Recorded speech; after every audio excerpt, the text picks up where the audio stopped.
साथियों नमस्कार। आज मैं इस वक्त हूँ गांव रेवासा धाम जो दातारामगढ़ विधानसभा क्षेत्र में आता है। इसकी जिला मुख्यालय सीकर से दूरी है लगभग 15 से 22 किलोमीटर के करीब। तो आज इस वीडियो के माध्यम से इस गांव का दृश्य दिखा रहा हूँ मैं आपको। ये इस गांव का जैन मंदिर है जो अरावली पर्वतमाला की तलहटी में स्थित है। इसकी स्थापना लगभग 1618 ईस्वी के आसपास में हुई थी। मंदिर के अंदर की तरफ चलते हैं। ये मेन मूल मूर्ति है भगवान आदिनाथ जी महाराज की, आप देख सकते हो। ये भी चांदी का बना हुआ है। इसमें रोज यहाँ के पुजारी हैं जो यात्री लोग हैं पूजन पाठ करते हैं। ये खंबे 108 हैं इस मंदिर में, जो आज तक किसी ने भी इन खंभों की सही मायने में सही आंकड़ों में गिनती नहीं कर पाया है।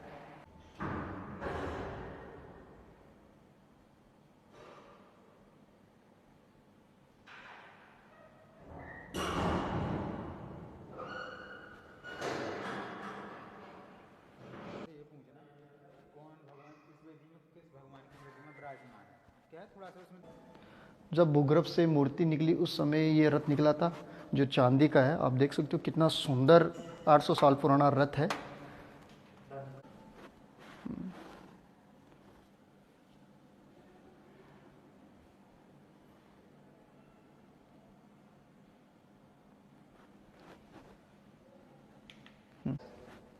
ये भगवान शांतिनाथ भगवान की मूर्ति है जिसको चोरों द्वारा 4 बार चुराया गया था और चारों बार ही चोरों से वापस मूर्ति को लाया गया और वापस स्थापित की गई मूर्ति।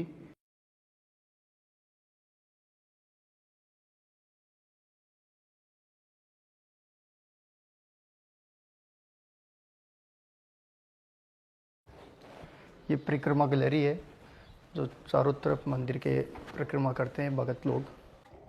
ये इस गांव की पुरानी हवेलियां हैं जिनकी दीवारों पर विभिन्न प्रकार के चित्र छाप रखे हैं। और ये चित्रकला शेखावटी क्षेत्र की भित्ति चित्रकला का एक उत्कृष्ट उदाहरण है जिसमें धार्मिक है, पशु पक्षी हैं, फूल है, आधुनिक हैं, इनके भी चित्र देखने को मिल जाएंगे आपको। और ये चित्र लगभग 18वीं से 20वीं सदी के बीच में छापे गए थे। जैसे हवेलियों की दीवारों पर रामायण और महाभारत जैसे धार्मिक के दृश्य भी हैं। भगवान कृष्ण राम की वीरता की कहानियाँ चित्रित हैं। इनके अलावा मोर, शेर, हाथी, सांप, हिरण जैसे पशु पक्षी, रंगीन फूल, पत्ते, बेल, बूटे भी बना रखे हैं।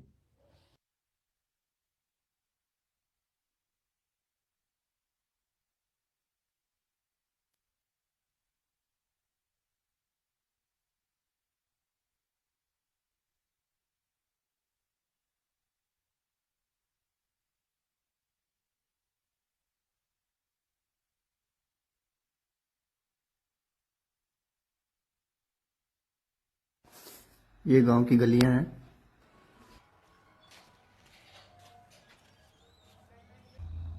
ये इस गांव की मस्जिद है।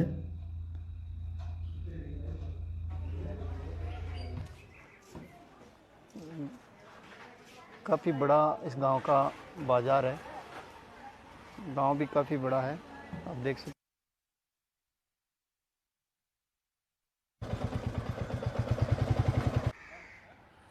राघवाचार्य महाराज जी का मंदिर है जिसका मेन प्रवेश द्वार है ये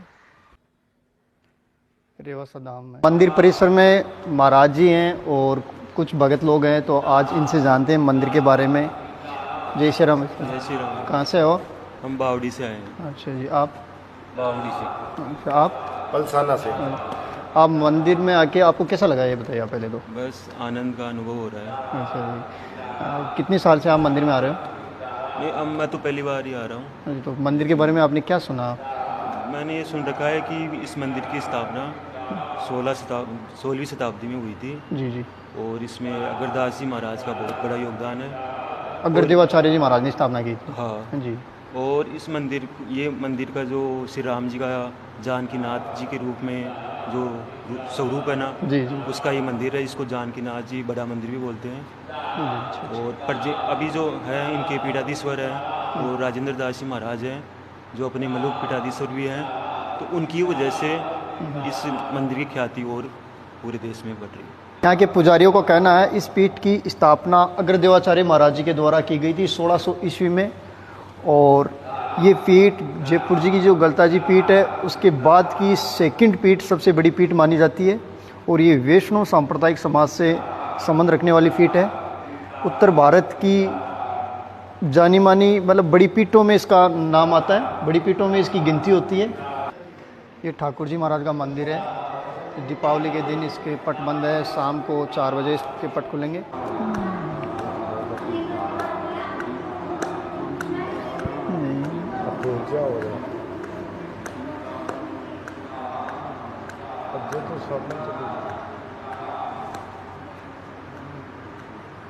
मंदिर परिसर में भजन कीर्तन हो रहे हैं।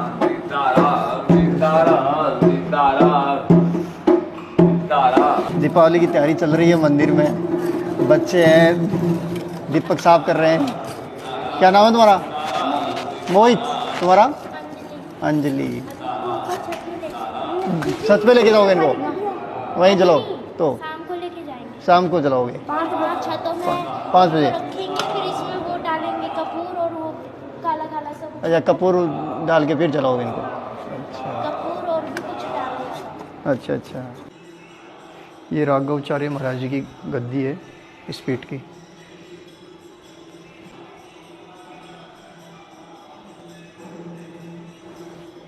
ये इस धाम का वैदिक छात्रावास देते हैं। मेरे सहयोगी हैं तो इनसे जानते हैं इस गौशाला के बारे में। राम राम सर। राम राम सर। आपका शुभ नाम? दिनेश पारिक। दिनेश जी, मुझे ये बताइए, आपकी गौशाला है, ये गांव की गौशाला है, इसमें गौ माताओं की कितनी संख्या है? ये 500 गौवंश है यहाँ पे। जी। इस गौशाला की जो नींव रखने वाले हैं, इसकी स्थापना किसने की थी? इसने की थी सिकरिया परशाम जी वकील जी साहब। जी जी उन्होंने 1997 में रखी थी। जी।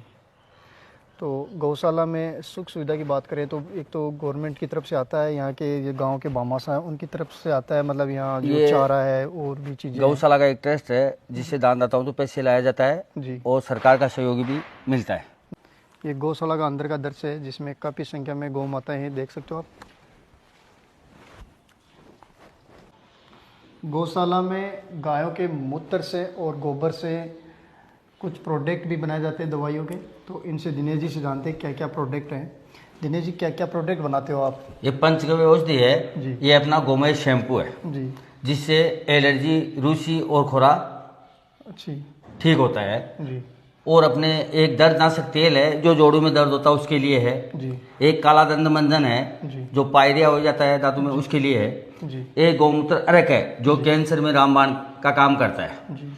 एक अपना कब्ज का चूर्ण है जिसको रिक्तादि चूर्ण बोलते हैं, वो भी अपने गाय के गौमूत्र में हरड़े भिगो के बनाया जाता है। सभी गौमूत्र से बनता है? गौमूत्र गोबर से। अच्छा, गोबर से और क्या प्रोडक्ट बनाते हो? गोबर से बायोगैस वगैरह भी? बायोगैस बनती है, केचुआ खाद बनती है।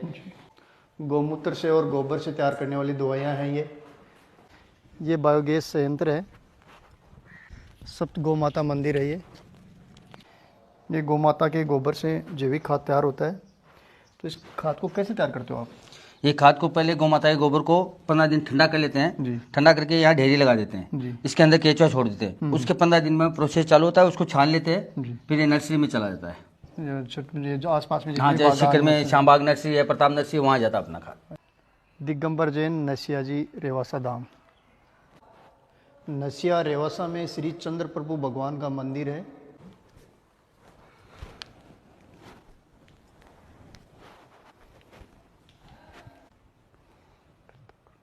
ये तीर्थंकरों की समाधि है।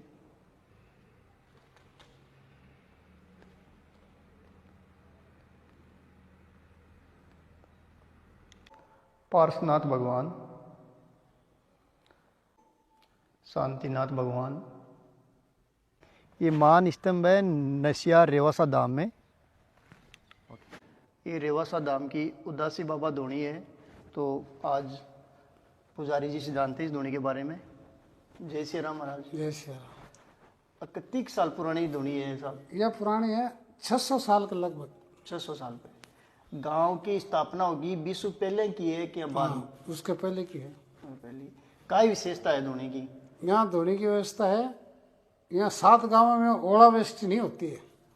आसपास के जितने भी गांव है वहाँ पे बारिश और ओलावृष्टि नहीं होती है। शेरपुरा, सुजा, तिलोकपुरा, मसूदपुरा, बाजोर, मलकेड़ा, श्यामपुरा, अच्छा जी 7 गांव जैसे बाबा जी का वचन दिया हुआ है जी।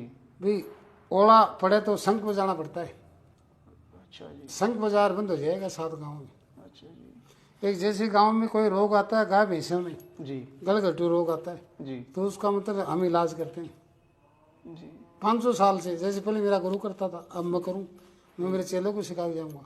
तो आप कौन से गुरु, कौन सी पीढ़ी में मतलब 5वीं पीढ़ी के हो चुके? नहीं, मैं तो 22वीं पीढ़ी हूँ। 22वीं पीढ़ी के हो आप? हाँ आपसे पहले 21 गुरु महाराज हाँ। पहले पहले यहाँ हुए संत देव जी। जी। हाँ, उनका चेला कुशाल देव जी, उनका चेला नारायण देव जी, उनका चेला गणेश देव जी, उनका चेला मंगल देव जी, उनका चेला दीनदयाल दयाल जी, उनका चेला संत देव जी, उनका चेला बालदास जी महाराज। जी ते 22वीं पीढ़ी में हूँ। जी। यहाँ 7 गांव में ओलावृष्टि नहीं होती है। उदासी के नाम से मतलब बूढ़ा बूढ़ी का नाम लेता है तो ओला बंद हो जाता है 7 गाँव में। और क्या विशेषता है उदासी? और क्या विशेषता रही है? और क्या विशेषता रही है इसकी दूरी? और बताया ना, गांव में रोग आता है ढांडे का तो उसका रोग निवारण होता इनके है। अलावा? हाँ, इनके अलावा? इनके अलावा तो ये बाबा जी शेर बनते थे, नारायण देव जी शेर बनते थे उसमें। ये रात में जैसे ये शरीर ने छोड़ ये देह ने पलटे और शेर बनते थे।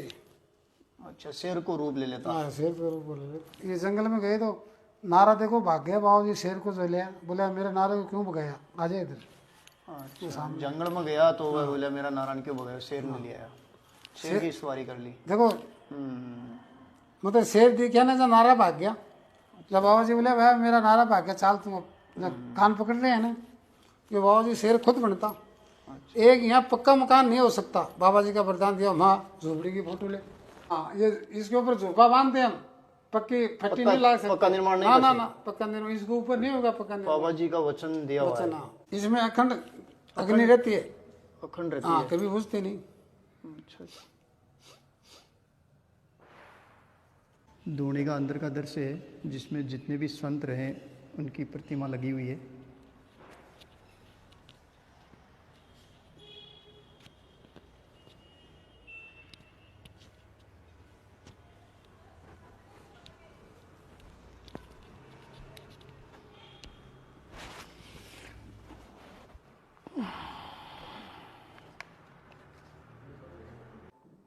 इस गांव का कोटड़ा धाम बालाजी महाराज का मंदिर है जो अरावली की तलहटी में स्थित है।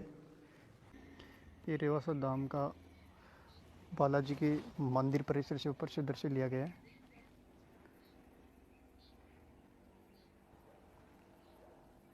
पास में ही खारे पानी की झील है जिसमें नमक उत्पादन होता है यहाँ।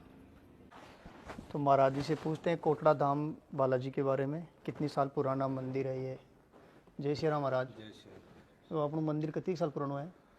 वो आपनो मंदिर है 1500 साल पुरानो। 1500 साल पुराना मंदिर। 1500 साल पुरानो है। अच्छा और नाथूराम जी महाराज बाल ब्रह्मचारी बाबा जी है। अच्छा अच्छा। बाकी अब मूर्ति हवाई मार्ग से लाई हुई है। हवाई मार्ग यहाँ पर प्लेन से आइडिया नहीं तो ये आपकी तंत्र विद्या से अच्छा अच्छा, उठार ले आई मूर्ति है, मतलब तंत्र विद्या से भी यहाँ हो। तंत्र विद्या से। अच्छा तो वह सेवड़ा बोलता, जो आज तांत्रिक विद्या बोलना है, पहले सेवड़ा बोलता, कोई भी चीज न से लेता। तो ये पूजा था कोई परिवार करता है पीढ़िया से? पीढ़ी से चालता है। नाथूराम जी हमारी पीढ़ी से ही है। कौन सी पीढ़ी होते है जी सेवा कर रहे हो? मैं इस टाइम के ऊपर 29वीं हूँ। 29वीं पीढ़ी। हाँ, और गाँव कितनी साल पुराना हो उसका गाँव तो बहुत ज्यादा पुराना, लगभग आइडिया माना लगभग तो मतलब यानी 3000 साल पुराना गाँव। 3000 साल, काफी मतलब साल पुराना गाँव है। हाँ, तो इनमें 3 राज करगा, बिनजारा राज करगा, कचेरा राज करगा, और राज बटना का राज हो जाए। बिनजारा क्या करियो? बिनजारा ठेंगा यहाँ व्यापार जो चालतो न है, सिक्कर मंडी रे, सिक्कर साकर की कोनिया रेवासो गाँव, रेवासा गाँव मंडी ही तो थी। मंडी है ठेई। तो ये रेवासा मई मंडी लागती। अच्छा, तो व्यापारिक बहुत ज्यादा है, बढ़िया लोग भी बहुत ज्यादा है। गांव का बहुत सा लोगन पत्तो ही कोनी भाई गांव कितनी साल पुराना है। कहीं तो मैं पूछियो जना कहे कौन। हाँ, तो माने इतिहास को बेरो ही को नहीं, बड़ा बुजुर्ग का कहन बैठांगा जना ही तो 2 बात सुनांगा। अब मेरी जो सुनेड़ी है मैं बड़ा सुनेड़ी है तो मैं बा बात बोल रही सही हूँ। है। मैं बड़ा आदमी आंगन बैठा अब जी हमारे पहली बाबा जी आ वे 85 साल का और गया जहाँ पे कोई बात बताता ना बाकी देखे नहीं बाई बात बताता। और रेवासा पीठ धाम है इसकी स्थापना कौन करी थी? एक अग्रदेवाचार्य जी महाराज। अग्रदेवाचार्य महाराज विश्व भी पहली बछेड़वा गाँव, हाँ विश्व भी पहली बसेड़ा। मंदिर भी पहली। तो साथियों ये था अपना रेवासा धाम।